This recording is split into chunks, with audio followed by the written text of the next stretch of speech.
오늘의 마지막 한 랭킹은 빈소 정치로 데뷔입니다. 정치 참여 선언 하루 만인 지난 8일 최재형 전 감사원장이 부친상을 당했습니다. 최 전 원장의 부친인 고 최영섭 예비역 해군 대령의 빈소엔 야권 유력 인사들의 발길이 이어졌는데요. 영상으로 만나보시죠.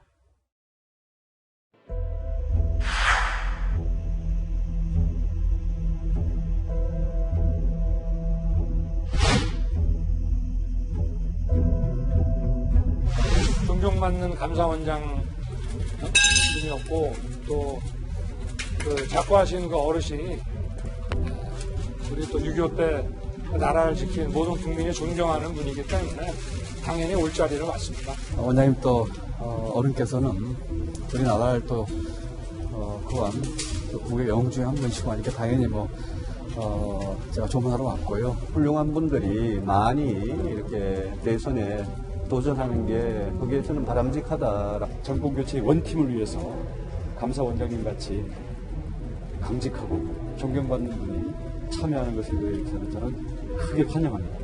돌아가시기 전에 마지막으로 글씨로 남겨주신 말씀은 대한민국을 밝혀라 이렇게 말씀해 주셨고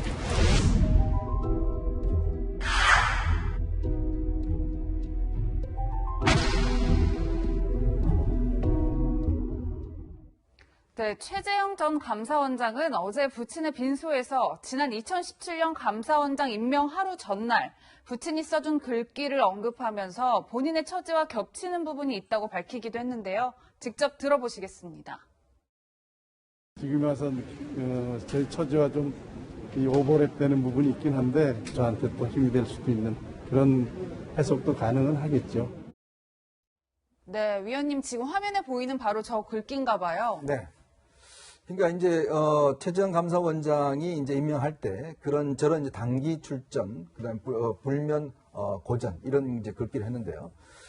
혼자서 진지를 박차고 나가면 이제 고전을 면치 못할 수 있다 이런 이야기 뭐냐면 함께 하라는 뜻이거든요. 예. 또 그리고 이제 하늘의 도움을 구하면 나라를 안정시켜 구할 수 있다. 이게 결국은 이제 본인의 어떤 진력을 다해라 이런 뜻인 것 같아요. 네. 그러니까 특히 이제 최영섭 대령은 뭐 아시겠지만 정말 우리나라의 영웅이지 않습니까? 해군의 영웅이었고 또 본인을 정말 평생을 국가를 위해서 애국했던 바로 그런 분이지 않습니까?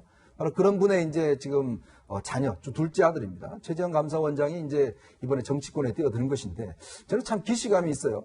예전에 2002년도에 이회창 당시 후보가 대선에 출마하기 전에 그때도 이제 부친상을 당한 적이 있습니다. 그때 그래서 또 상당히 많은 분들이 이제 조문도 왔었고 특히 최재형 감사원장은 아직 이제 본격적으로 정치 선언을 하지는 않았습니다. 일부 언론을 통해서만 이제 정치를 하겠다는 이야기를 했는데 예. 특히 이제 아버님을 한 빈소에 많은 정치인들이 오지 않습니까? 여야를 막론하고 이제 그렇다 보니 한 번에 많은 정치인들을 일단 만날 수 있는 기회가 되는 것이고 예. 또 아버님의 그 돌아가심을 통해서 아버님의 어떤 뜻과 유지와 본인의 정치적 의지를 국민들 앞에 한번 또 펼쳐 보이는 그런 기회를 얻을 수가 있는 거죠. 이제 그렇기 때문에 사실 정치권의 안착이 상당히 소프트 랜딩 했다. 저는 그래서 그만큼 많은 분들을 일단 이 정치 현장에서 만났고 윤석열 전 총장도 만났지 않습니까? 여야 대표들도 다 만나고 예. 이런 것들이 앞으로 아마 최재형 감사원장이 이 정치권에 입문하는 데는 상당히 유리하게 작용할 수 있다. 저는 그렇게 보고 있습니다. 네. 조금 전에 보셨던 단기 출진, 불면 고전, 천호 신조, 탕정 구국은 최재형 원장이 감사원장 임명되기 전날 부친께 써줬다는 말이고요. 지금 살펴볼 거는 부친께서 돌아가시기 전날 마지막 6필 유서를 남겼다고 합니다. 지금 그 사진인데요. 저걸 보면 굉장히 좀 손이 떨리는 듯한 글씨지만 대한민국을 밝혀라. 그렇게 돼 있고 그 다음에 재신, 그러니까 최재형 원장의 형이라고 합니다. 재신이 지도하에 인화로 뭉쳐라. 서로 화합하라 이런 뜻이고요. 그리고 기행복, 행복을 기원한다 이렇게 쓴 다음에 그리고 최영섭 본인의 이름을 쓰고 마지막 줄에 대한민국 해군 만세 이렇게 썼는데요. 네. 이현정 의원님, 네. 대한민국을 밝혀라 그러다 보니까 빛이 되라 뭐 이런 의미 같기도 하고요. 그리고 최재형 전 원장은 본인 스스로가 짠맛 나는 소금 역할을 하고 싶다 이렇게 또 말해왔다는 거고요. 그러다 보니까 결국은 빛과 소금이라는 어떤 그런 종교적인 소명에 대한 얘기를 한 게 아니냐 이렇게 좀 해석들이 나오는데 어떻게 보십니까? 사실 최영섭 대령 집안은 이 병역 명문가 집안입니다. 예. 모든 분들이 다 군을 갔다 왔고 또 매년 이제 그 신년에 모여서 거의 뭐 국기의례라든지 애국의례라든지 이런 걸 하면서 이 행사도 할 정도로 굉장히 이제 집안 자체가 상당히 짤똘똘 뭉쳐있는 이런 상황이죠. 근데 제가 알기로는 이 최 전 감사원장 부친께서는 얼마 전까지만 하더라도 이 정치 참여에 대해서 상당히 좀 부정적인 입장이었던 것 같아요.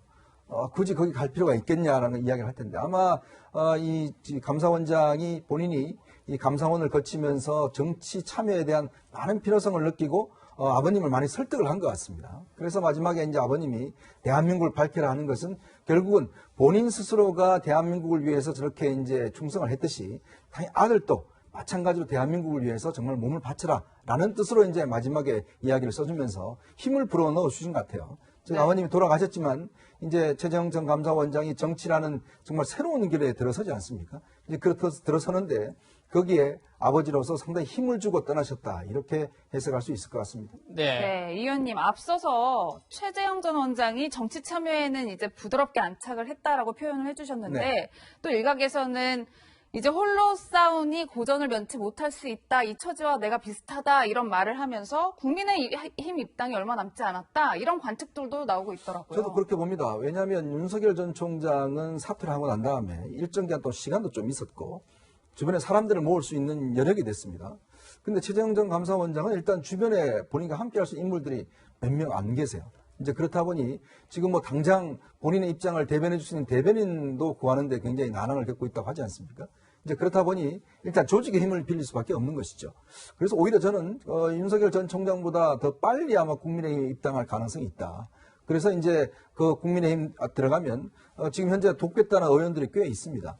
이제 그렇다 보니 사실은 이제 지금 참 국민의힘이 묘한 게 예전에 친박계 의원들 같은 경우는 상당수가 최재형 감사원장한테 상당히 좀 호감을 갖고 있고 네. 반면에 친이계 의원들이나 조금 바른정당 쪽 출신들 같은 경우는 윤석열 전 총장 쪽에 상당히 관심을 갖고 있고 왜냐하면 친박들 같은 경우는 윤석열 전 총장이 박근혜 전 대통령이 이제 이 구속을 했기 때문에 예. 도저히 함께 할 수 없다 이런 측면에서 최재형 감사원장을 돕겠다는 분들이 공개적으로 몇 분 있어요. 이제 그런 측면에서 아마 함께 하기 혼자서 밖에서 뭔가 제3지대 하기에는 최재형 감사원이 꽤 어려울 겁니다. 아마 제가 볼 때는 7월 중으로 입당도 가능하지 않을까 이렇게 전망을 해봅니다. 네. 이번에는 정치권에서 뜨거운 쟁점으로 떠오른 작은 정부론 얘기를 짚어보겠습니다. 작은 정부론에 불을 지핀 건 이준석 국민의힘 대표인데요. 어떤 이야기인지 직접 들어보시죠. 단순하게 뭐 통일을 하지 말자는 건 이렇게 받아들일 것이 아니라 외교의 업무와 통일의 업무가 분리되어 있는 것이 어느 정도 비효율일 수 있습니다. 왜냐하면 남북 관계는 통일부가 주도하는 게 아니라 보통 국정원이나 청와대에서 바로 관리했거든요. 그다음에 그 통일부 장관은 항상 좀 저희가 기억에 안 남는 그런 어떤 행보들을 했던 거거든요. 그래서 저는 여가부나 아니면 통일부 이런 것들은 없애고.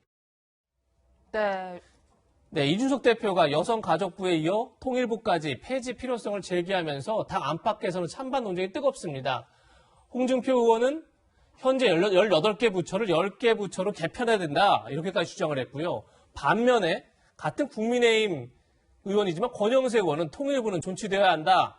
이 대표도 언행을 신중히 할 필요가 있다. 이렇게 약간 비판적인 입장을 냈고요. 강병원 더불어민주당 최고위원은 정부 조직이 국민의힘 마음대로 주무르는 밀가루 반죽이냐 이렇게까지 비판했는데 유재 변호사님은 어떻게 보십니까? 네, 저는 이준석 대표가 대선 앞두고 단순히 여가부 폐지, 통일부 폐지라는 그런 수준을 넘어서서 작은 정부론을 제시한 게 하나의 큰 화두를 던진 게 저는 굉장히 의미가 있다고 생각합니다. 먼저 여성부부터 좀 말씀을 드리면 우리 헌법에는 사실은 여성이라는 단어가 없어요. 양성평등이라는 단어만 있습니다. 그리고 부처가 직무나 과업을 중심으로 이제 부처가 구성되는 게 원칙이고 어떤 특정 집단을 중심으로 부처가 만들어지는 건 굉장히 예외적인 일입니다. 그 얘기는 뭐냐면 여성에 대한 차별이라는 이 사회적 문제점을 해소할 때까지 한시적으로 여성부는 존재할 이유가 있는 거지 그게 영구불변하게 이게 있어야 될 부처가 아니라는 점을 먼저 말씀드리고 싶고요. 그리고 그 다음으로 말씀드려야 되는 건 뭐냐면 지금 이제 사회가 복잡해져 가면서 여성이라는 하나의 카테고리로 모든 문제를 다 담을 수가 없습니다. 왜냐하면 계층별로 아니면 세대별로 같은 여성이라고 하더라도 문제가 서로 다를 수 있거든요. 그런 사회 구조적 어떤 지위가 다르면 여러 가지 해결책도 달라질 수 있기 때문에 그걸 여성부라는 단일한 카테고리 안에서 다 문제를 해결할 수 있을지 좀 의문이고 여성부나 통일부 둘 다 마찬가지로 그 정부 내에 비효율이 있다면 그것을 조정 내지 폐지하는 것은 당연히 사회적으로 한번 논의해보고 검토해볼 필요가 있는 겁니다. 87년 헌법 이후로 민주화 이후로 비대해진 정부 권력에 대한 국민의 민주적 통제는 가능해졌지만 그 비대해진 권력 자체는 여전히 그대로 있거든요. 그거를 줄여가는 노력도 필요한 겁니다. 그런 차원에서 이준석 대표가 여가부와 통일부 폐지 논란을 한번 얘기를 한 것 같고 앞으로 자연정부론과 관련해서 더 많은 사회적 논의가 이루어졌으면 좋겠습니다. 네. 네, 최 교수님 해당 부처에서는 좀 유감의 표명을 내고 있는 것 같아요. 네, 그렇습니다. 여가부도 이제 유감의 표명을 냈고요. 왜냐하면 여성가족부라고 하는 게 이름이 여성가족부라고 돼 있지만 하는 일들을 보면 가정폭력이라든지 성폭력 문제뿐만 아니라 청소년 관련된 문제도 다루고 있어요. 그리고 저출산 문제도 다루고 있기 때문에 우리 사회가 직면해 있는 다양한 형태의 일들을 하고 있는데 그게 너무 이제 여성이라는 부분에 방점이 찍힌 부분들을 지적하면서 없애야 된다고까지 얘기하니까 폐지까지 얘기하니까 반발하고 있고 통일부 같은 경우도 지금 뭐 장관은 그렇게 얘기했더라고. 이게 당론이 아니길 바란다 이런 얘기는 당론은 지금 아닌 것 같고요. 제가 볼 때는. 그다음에 국정원 청와대 얘기를 하셨는데 물론 남북관계에서 국정원과 청와대가 업무를 하는 부분이 있죠. 그러나 통일부가 하는 업무와 이분은 좀 분리돼 있다고 저는 생각해요. 모든 걸 국정원과 청와대가 하는 건 아니다 이렇게 봅니다. 네, 이 의원님 또 흥미로운 여론조사 결과가 있어서 소개를 좀 해드리려고 하는데요. 한국갤럽 조사예요. 네. 지난 6일, 8일 조사를 한 결과인데 탄핵 국면 이후에 처음으로 오차범위 아니지만 국민의힘이 민주당의 지지율을 앞서고 있어요. 또 정당별 호감도 조사도 했는데 민주당은 비호감이 57%, 국민의힘의 비호감은 49%가 나왔어요. 어떻게 보셨어요? 불과 몇 년 만에 이렇게 지금 뒤집힌 거 아니겠습니까? 갤럽 조사는 그동안 보면 이게 이제 갤럽 조사 같은 경우는 이게 뭐 본인들이 직접 이제 이렇게 대답을 하기 때문에 실제 야당한테 그동안 상당히 불리하게 나왔던 게 사실입니다. 근데 지금 갤럽 조사에 나온 거 보면 국민의힘이 지금 앞서는 걸로 나오거든요. 이거는 굉장히 저는 의미가 있다는 생각이 들고 그만큼 현 정부에 대한 이제 국민의 비판적 시각이 많이 있다는 것이고 문제는 또 호감도도 높아지고 있다는 게 아마 이준석 대표 취임 이후에 국민의힘이 이미지 변신을 많이 시도하고 있다. 예. 변화를 시도하고 있다. 반면 여기에 맞춰서 민주당은 과연 이미지 변화를 하고 있는지 이런 부분에 대한 이제 지적을 하는 거거든요. 우리가 뭐 여론조사라는 게 절대적인 건 아닙니다만은 그러나 현재 국민들의 정서를 반영하는 것이기 때문에 저는 민주당이 아마 이런 부분에 대한 정말 좀 각성을 해야 될 필요가 있지 않겠는가. 본인들이 왜 이렇게 이미지가 좋지 않게 됐을까? 국민의힘은 왜 이렇게 좋아졌을까? 이런 부분들을 이제 해야 되는데 문제는 이제 앞으로 경선이 진행이 되면서 사실은 이제 이 뭐 바지 발언도 나오고 등등 여러 가지가 나왔지 않습니까? 이제 그렇기 때문에 민주당도 아마 이런 부분을 좀 더 극복을 해야지 재집권의 가능성이 열릴 가능성이 높습니다. 네, 민주당과 국민의힘의 정당 지지율은 오차 범위 내에 있었다는 얘기 다시 한번 말씀드립니다. 네, 세 분과는 여기서 인사드리겠습니다. 고맙습니다. 감사합니다.